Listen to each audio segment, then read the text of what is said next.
Alors là, c'est une chose extrêmement importante. On touche là, je dirais, à l'un des points de Thérèse où elle est la plus novatrice, au sens où elle nous fait comprendre ce qui est véritablement aimer son prochain, comme Jésus nous demande de l'aimer.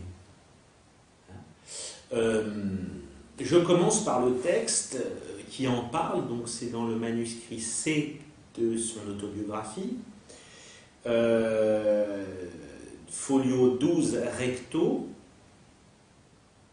où elle dit cette année, ma mère chérie, le bon Dieu m'a fait... Donc vous voyez, c'est quand même seulement cette année-là.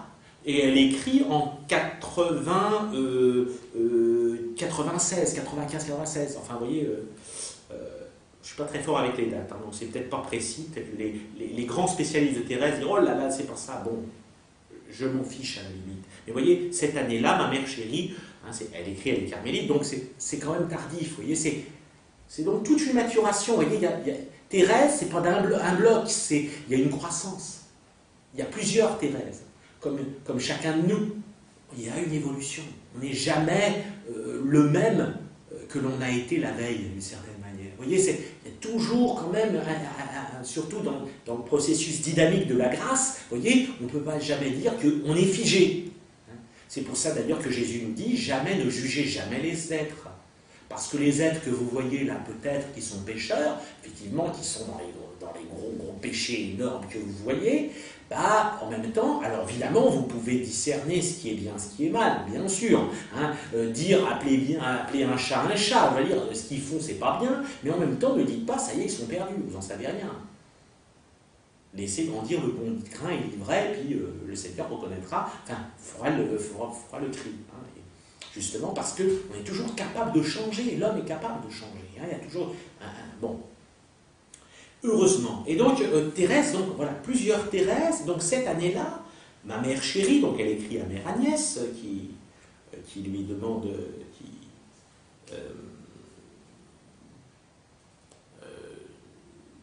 qui lui a demandé d'écrire le manuscrit C, c'est sa vie carmélite. Le manuscrit A, ce qu'on appelle le manuscrit A de son autobiographie, c'est plutôt tout ce qui concerne son enfance, jusqu'à son entrée au Carmel. Le manuscrit C, c'est plutôt sa vie carmélite, comment elle a... Voilà. Donc, le bon Dieu m'a fait la grâce de comprendre ce que c'est que la charité. Quand même important. Avant, je le comprenais, il est vrai, mais d'une manière imparfaite. Je n'avais pas approfondi cette parole de Jésus. Le second commandement est semblable au premier, tu aimeras ton prochain comme toi-même. Alors elle nous l'explique. Je m'appliquais surtout à aimer Dieu, et c'est en l'aimant que j'ai compris qu'il ne fallait pas que mon amour se traduise seulement par des paroles. Car ce ne sont pas ceux qui disent « Seigneur, Seigneur » qui entreront dans le royaume des cieux, mais ceux qui font la volonté de Dieu. C'est une citation de Matthieu 7, 21.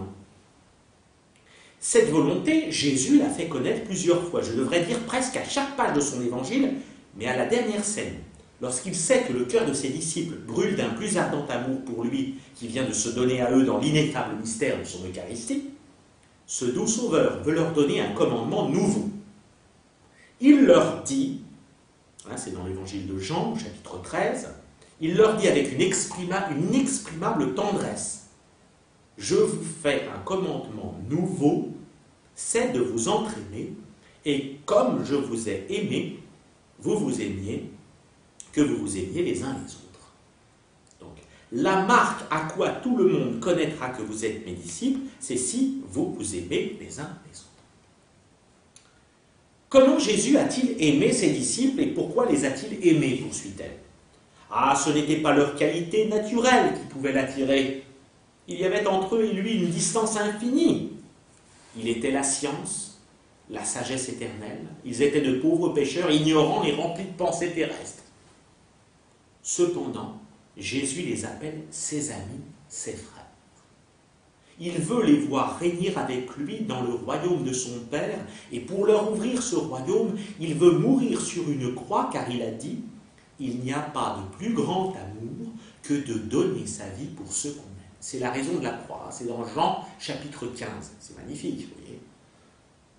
Mère bien-aimée, en méditant ces paroles de Jésus, vous voyez qu'elle parle de l'Évangile, c'est extraordinaire, cette lecture, ce commentaire de l'Évangile qu'elle fait, cette science, c'est pour ça qu'en fait elle a vraiment une science qui est une science de l'Esprit Saint, et qu'elle mérite vraiment son titre de docteur de l'Église. Elle arrive à vraiment commenter avec des mots simples, vous voyez, mais en pénétrant la substance même, de la substantifique moelle de l'Évangile.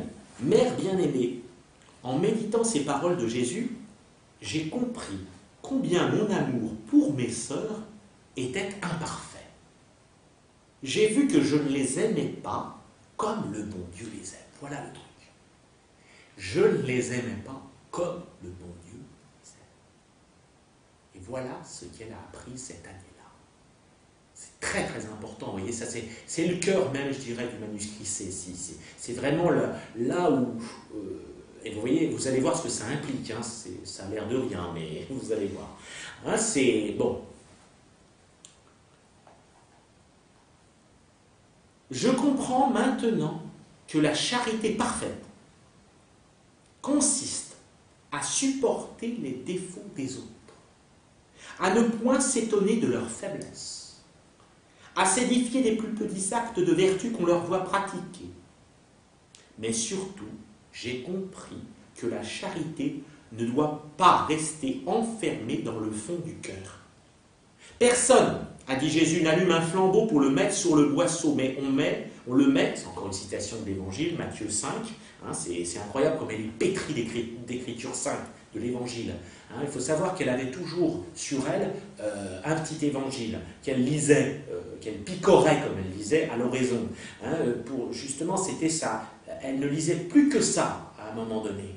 Elle disait qu'avec ça qu'il lui faisait du bien de lire l'Évangile. Et donc elle picorait, comme elle dit, son Évangile. Elle trouvait des choses lumineuses, vous voyez. Donc elle s'est pétrie de références à l'Évangile. Personne n'allume un flambeau pour le mettre sous le boisseau, mais on le met sur le chandelier afin qu'il éclaire tous ceux qui sont dans la maison.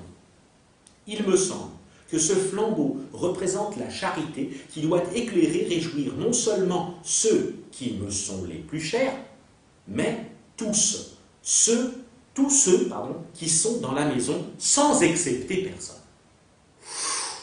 Sans excepter personne. Voilà, je vous prie de croire, c'est là qu'on voit l'héroïsme, mais l'héroïsme d'une vie communautaire.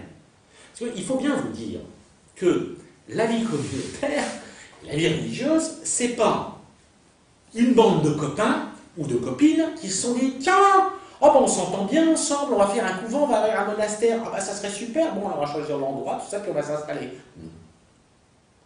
C'est Jésus qui a réuni les frères ou les sœurs dans un même lieu, mais avec des provenances, des éducations, dans des milieux complètement différents. Et là, tous ces éléments épars, je dirais, il faut qu'ils constituent une communauté qui doit être témoin de l'amour de Jésus, pour être fidèle au témoignage justement. Les gens sauront que vous avez de l'amour pour moi quand vous la marque à quoi tout le monde reconnaîtra que vous êtes mes disciples, c'est si vous aimez les uns les autres. C'est dans Jean 13, chapitre que la petite Thérèse a cité tout à l'heure. Vous voyez ?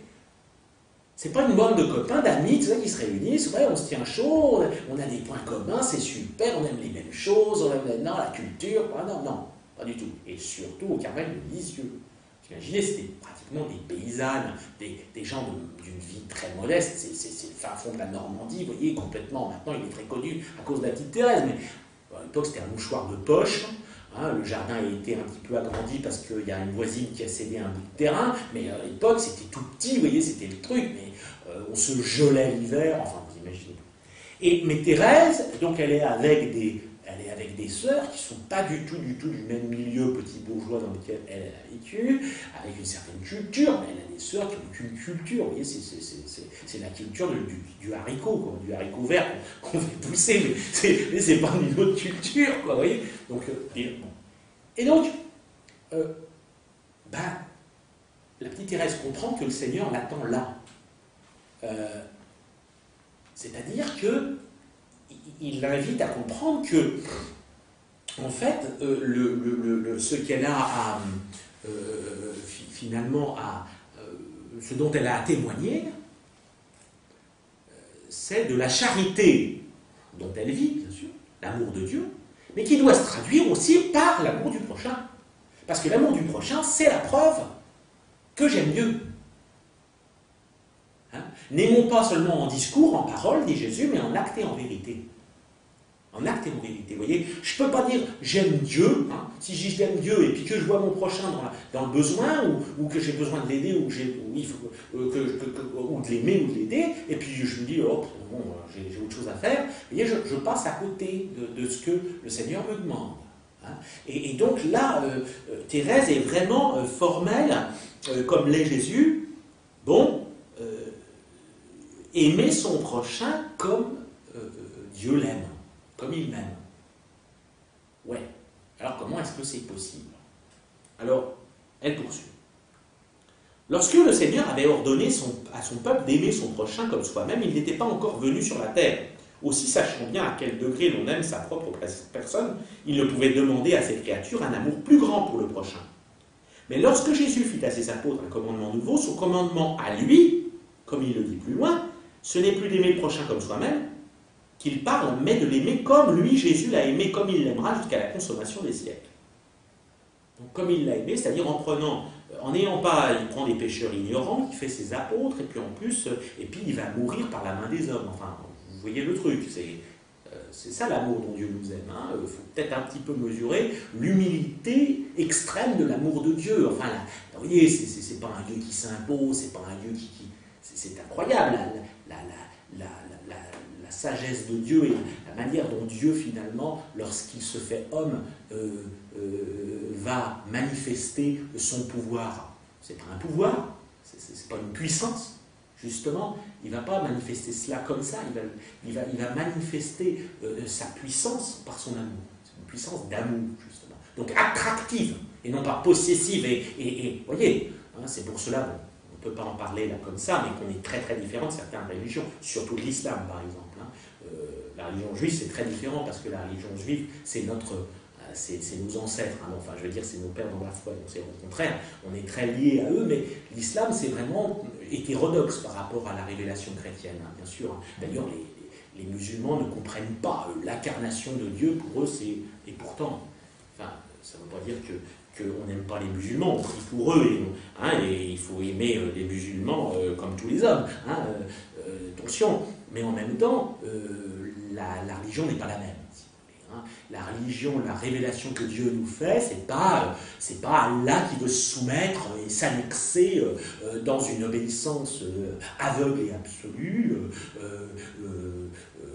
Voilà des hommes pour qui se soumettent à lui dans une obéissance arbitraire. Non, c'est pas ça du tout. Nous sommes là dans une perspective où Dieu fait de nous ses amis. Ça va beaucoup plus loin, beaucoup plus exigeant. C'est pour ça que d'ailleurs il y a une exigence de l'Église et une exigence du catholicisme, et c'est pour ça que, voilà, qu'à l'heure actuelle ça coince, il y a des énormes résistances, qu'on veut faire taire l'Église, parce que l'Église est la mémoire de l'humanité, mais une mémoire spirituelle. Donc effectivement on veut faire comprendre au monde que on a un message très fort, mais qui est en même temps un message très exigeant. C'est-à-dire qu'on est Dieu qui veut être notre ami, ça veut dire que l'amitié, c'est réciproque. Il y a une réciprocité dans l'amitié. Et c'est très exigeant, parce que c'est l'exigence même de l'amour. Ah oui, c'est plus une loi, c'est plus des trucs, c'est plus un arbitraire, c'est plus Dieu législateur. C'est un Dieu aimant, amoureux, ami, voyez, et qui veut nous associer à son œuvre. Et qui veut, eh bien, que nous nous aimions les uns les autres.